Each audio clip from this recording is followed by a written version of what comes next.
ఆయన ఉన్నాడు.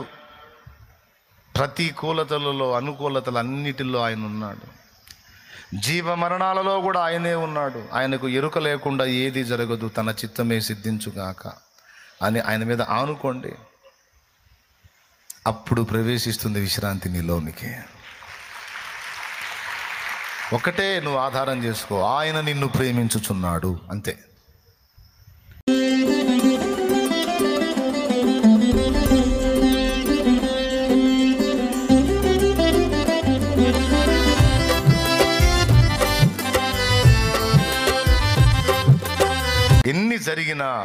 ఎన్ని జరిగినా పెను తుఫానులు ఎన్ని వచ్చినా, ఎన్ని శోధనలు వచ్చినా, ఎన్ని కొట్టినా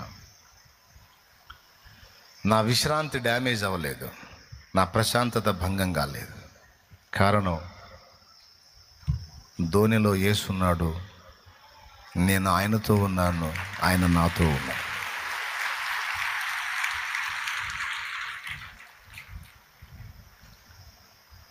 తినాలనుకున్న పదార్థాన్ని తినిపించాడు, చూడాలనుకున్న విషయాన్ని చూపించాడు, సాధించాలనుకున్న కార్యాలన్నీ నా పక్షంగా ఆయనే సాధించాడు.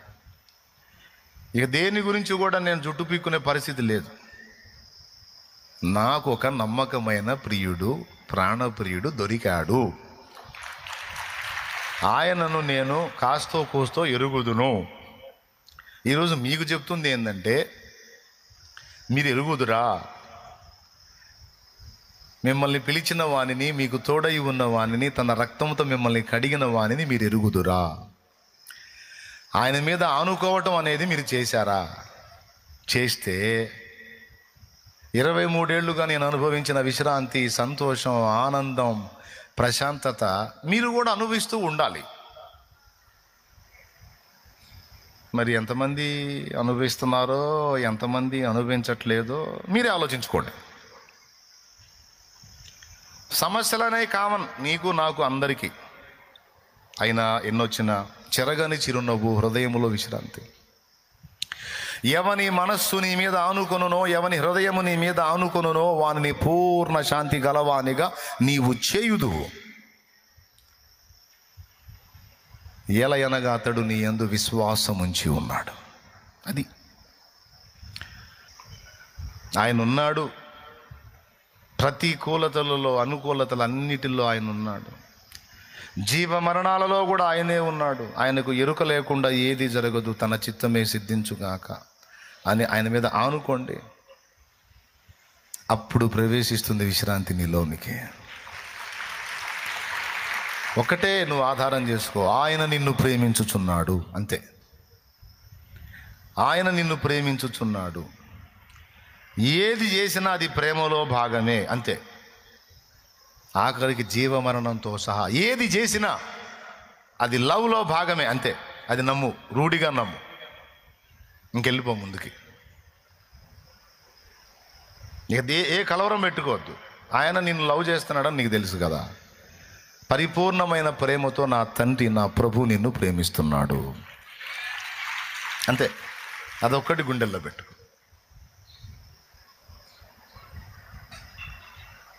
ఆనుకో, సాగిపో.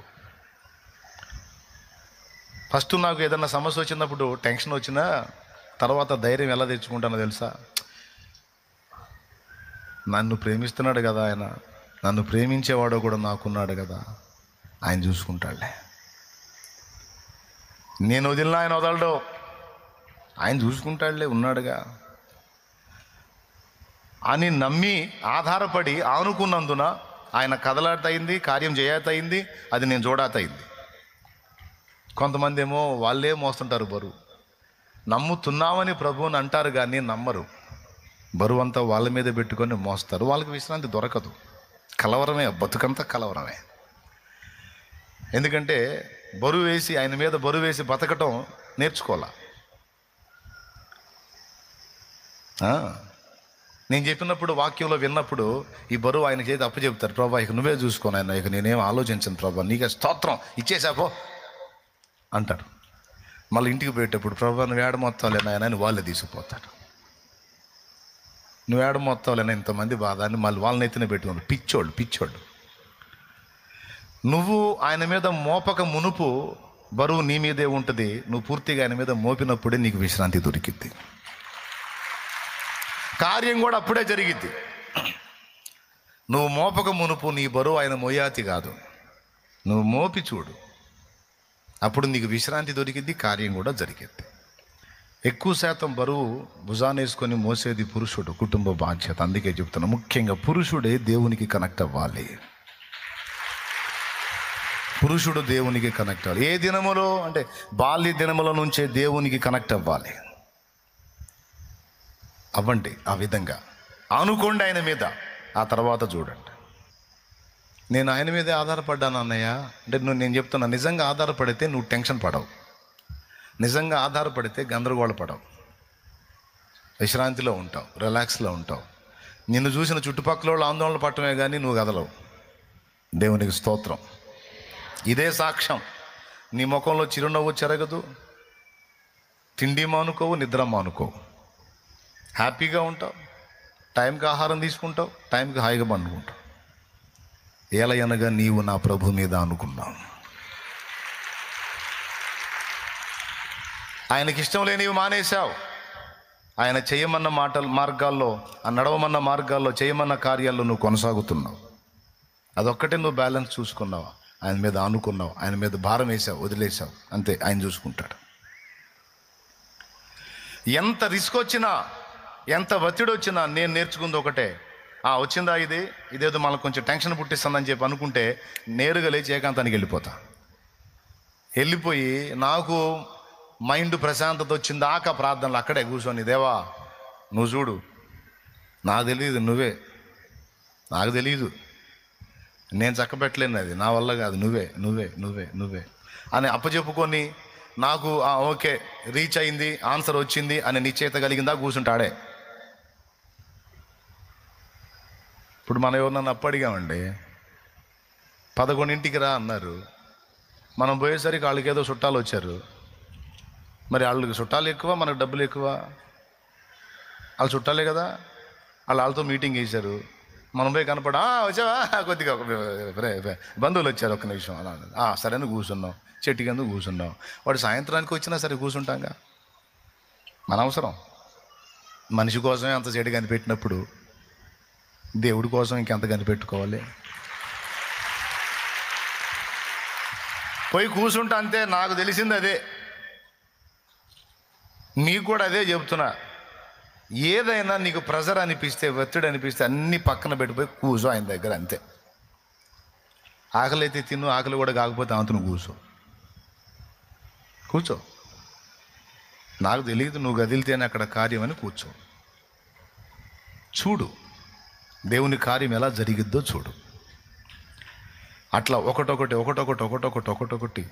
23 సంవత్సరాలుగా ఎన్ని పొందానో లెక్కలేదు. అందుకే మీకు అంతా ఈ సూత్రం చెప్పా. నంబర్ 1, ఆయన మీద ఆనుకోండి. నిజంగా ఆనుకుంటే 3, కడుపు నిండా తినగలుగుతావు, కంటి నిండా నిద్రపోగలుగుతావు, ముఖములో చిరునవ్వు చెరగనీయవు. అంతే.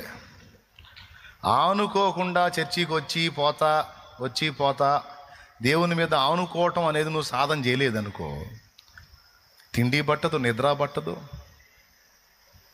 చిరునవ్వు ఉండదు, పేషెంట్గా అవుతావు. చర్చికి పోతా కూడా పేషెంట్గా అవుతావు.